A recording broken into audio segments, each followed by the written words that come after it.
दोस्तों एक बार की बात है। एक बूढ़ा आदमी एक रास्ते से गुजर रहा था। इसके पास 3 बड़ी थैलियां थी जो बहुत ज्यादा भारी हुई थी।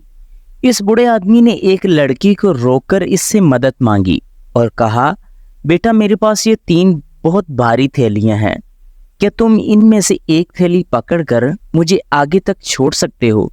लड़के ने बगैर कुछ कहे एक थैली अपने पास ले ली और बूढ़े आदमी के साथ चलने लगा। थोड़ी दूर चलने के बाद बूढ़े आदमी ने लड़के से कहा, बेटा क्या तुम मेरे पास से एक और थैली ले सकते हो? लड़के ने बूढ़े आदमी की तरफ देखा और कहा, बाबा आप ऐसा करें कि आपकी दोनों थैलियां भी मुझे दे दें। बूढ़े आदमी ने मना कर दिया।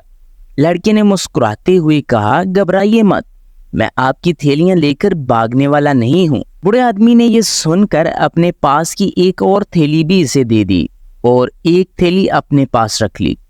लड़के ने पूछा, बाबा आखिर ये थैलियां इतनी भारी क्यों हैं? इनमें क्या है?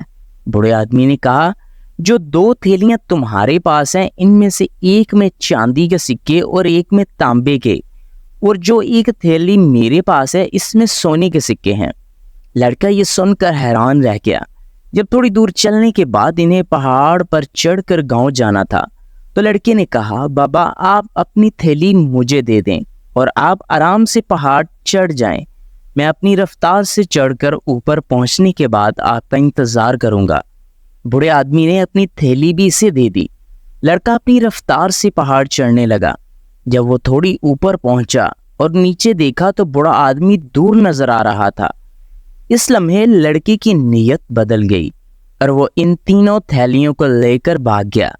जब वो घर पहुंचा और थैलियों को खोला तो इनमें पत्थर भरे हुए थे और एक चिट्ठी मिली जिस पर लिखा था, अगर तुम इन थैलियों को लेकर ना भागते तो मैं तुम्हें अपने महल का खास आदमी बना देता।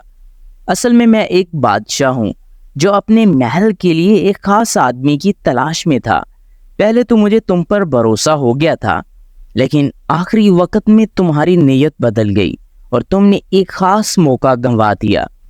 दोस्तों कहते हैं कि अगर आपकी नीयत साफ हो तो कामयाबी के लिए परेशान होने की ज़रूरत नहीं है, क्योंकि आप अभी भी एक कामयाब इंसान हैं। बस सब्र करें, कामयाबी खुद आपके पास आने का मौका तलाश करेगी। अगर आपको ये कहानी पसंद आए तो इस वीडियो को लाइक करें और हमारे चैनल को सब्सक्राइब करें। मिलते हैं अगली बार इसी तरह की एक और कहानी के साथ। सब्र करें और ज़िंदगी में आगे बढ़ें।